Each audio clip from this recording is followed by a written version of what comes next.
Prince is a symbol of Black excellence. The fact that I got to be alive during the time that he was a physical body on this planet, and like got to learn how to be like a radical, wild, Black Afro punk, whatever other word I want to insert into it, symbol that I am, came from being on this planet at the same time as him.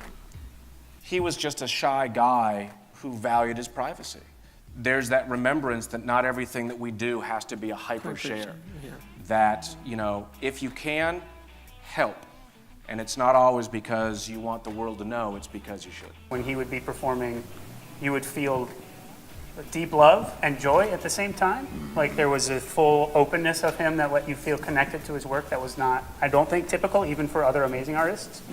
A gentle soul, a strong soul, a very strong soul, but he saw his meekness as a strength. Somehow he was able to play brilliantly and inspire without it seeming like it's some unattainable thing. It's just, I have this gift and I'm here to share it. So, and I also learned that you can play aggressively and beautifully at the same time. And that's my passion in life. It's always gonna be ugly and beautiful in cookie form, smashed together, because it makes for better flavor. Like, people were always surprised that Prince was a hero for my work with hip hop, right? But it was understanding how much guts and courage and commitment it took to be oneself on stage and in the limelight. And to continue taking risk after risk after risk after risk. The audacity of that is just, it's amazing. That was the first time that I heard lyrics that were questioning the same things that I was questioning. You know, do I believe in God or do I believe in me? Am I straight or am I gay? So Prince did something he didn't know that he did. Worked with Prince back in the graffiti bridge Diamonds and Pearls days. He had fired his engineer, Femi Gia, and he was like, none of you guys here can mix. And he was challenging me and all of us like, you suck at this, roughly speaking, you know? And I was like, you've never let me mix anything. And I was not prepared for that in terms of knowing how to mix. I mean, I thought I was, and we always think we are maybe, but I was like, you never let me, so that night he let me mix something. That mix is on the Graffiti Bridge record, you know. He gave me that opportunity, and unquestionably he did. You needed to be brave. He wanted you to put your ass out there. When I first came here in 84, I looked on the wall and there's this picture of this cat in a blouse, and I'm like, who is that? I'm from Mississippi, so I had to see that. You know, and Purple Rain was out, and I watched the movie, and at the end, this song, and this dude is like, hee, whatever, I can't sing, but we went to Target, and I got a purple boom box because this dude just blew my mind. His unwillingness to change what the essence of himself was influenced me as an entrepreneur, even though I'm older than him. It's amazing how the media has tried to downplay how Afrocentric he was, but that's a whole nother thing. Gary Hines, if you're gonna be Sounds of Blackness, you gotta be Sounds of Blackness all the way. And yes, I know that, my friend, you know. But he was quite serious about that, and hence even, you know, that's why we've dedicated this to him.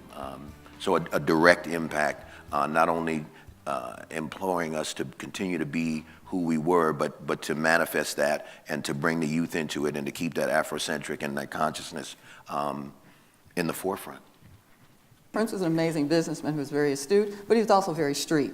I was actually the first hip-hop artist on Paisley Park, and I recorded an album, True Confessions, and I also produced on the movie for Graffiti Bridge, and I performed in that movie with Prince.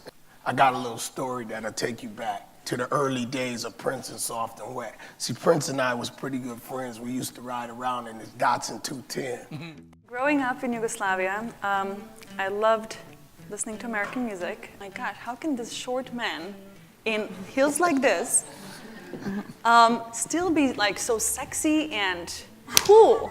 Like, my mind was just so blown. My husband was like, you know what, I think we should move back to Midwest. I'm like, I'm not going back there. But he's like, Prince is from Minneapolis. I was like, is he? So I was like, okay, maybe I should consider it. The reason this town is so strong in the music industry and technology really is because of Prince and the tentacles that went out from Jamie Starr and the time and all these people that kept the industry here, and it brought people here. So it made this, you know, a place that you really wanted to be, and I couldn't wait to get here. I don't know if this is something Prince would articulate as his goal, I just know it's the effect, like showing the power of creativity to carve out community where people who don't fit in, who don't have a place at the table, can have joy and affirm their humanity. When Prince passed away, on that day, it was so surreal. I was working, and you know, we were going into this mode of starting to tell the story 24/7 and all these things. And but at the same time, you're literally watching your city come undone. People coming out of their businesses, of their homes, and kind of standing there with this kind of look like they wanted to connect. Like he was our connective tissue in a lot of ways, all of us.